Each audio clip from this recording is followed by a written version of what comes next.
Hey everybody, this is Gaynor Meilke and this is Tea with Miss G, where we break down trauma. So TEA for trauma, empowerment, and action. And we serve it up with wisdom and hopefully some serenity so that you can build a bridge to better in all areas of your conscious success plan, which is the life acronym that we use. And that's love, identity, family, and enterprise. So today we're going to talk about enterprise.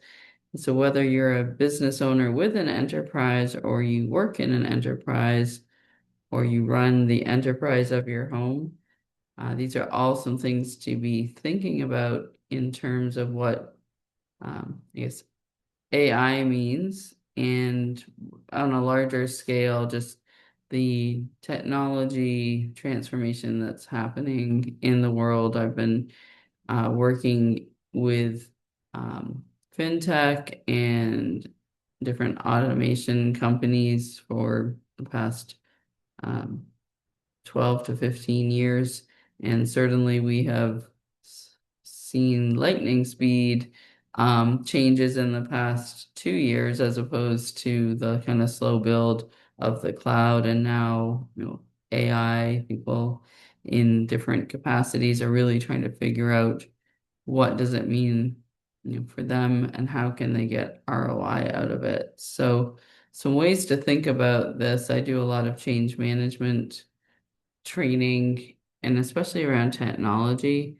And one of the things is that there's not going to be like a huge spike in ROI just from implementing AI because a lot of times the implementation is not done well. And when I say that, it's not intentionally not done well. It's really the people and process that you've got to refine and get people comfortable with. So it's not just a matter of dabbling, it's really a matter of integrating within your organization, just like any other process tool. If you're going to, demand that everybody starts using a new tool with AI, you've got to make sure that people are prepared and that you can do specific training. And then leading into that is have very specific use cases because it's one thing to say, hey, start writing emails with ChatGPT, but you want to make sure that you're building an AI brain within your organization so that the training gets better and better. People know which prompts to use, how to access those prompts in your system,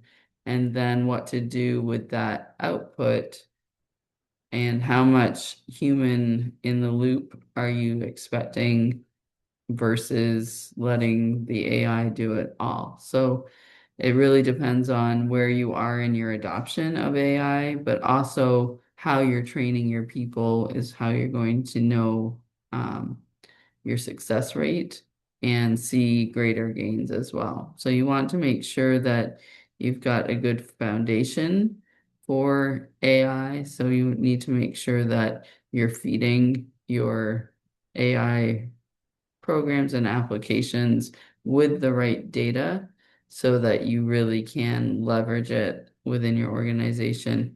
And then making sure that you're actually mandating your staff or your team or yourself to learn these tools so that they become integrated as part of the workday as opposed to something that some people use and some people don't.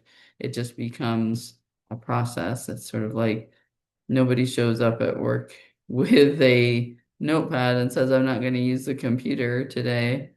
I'm just going to write everything. No, people are going to have to adapt to a new way of doing things. And that's similar to, when we started using computers to where we started using the internet. But this is coming at top speed. And I think that there's also a lot more margin for error.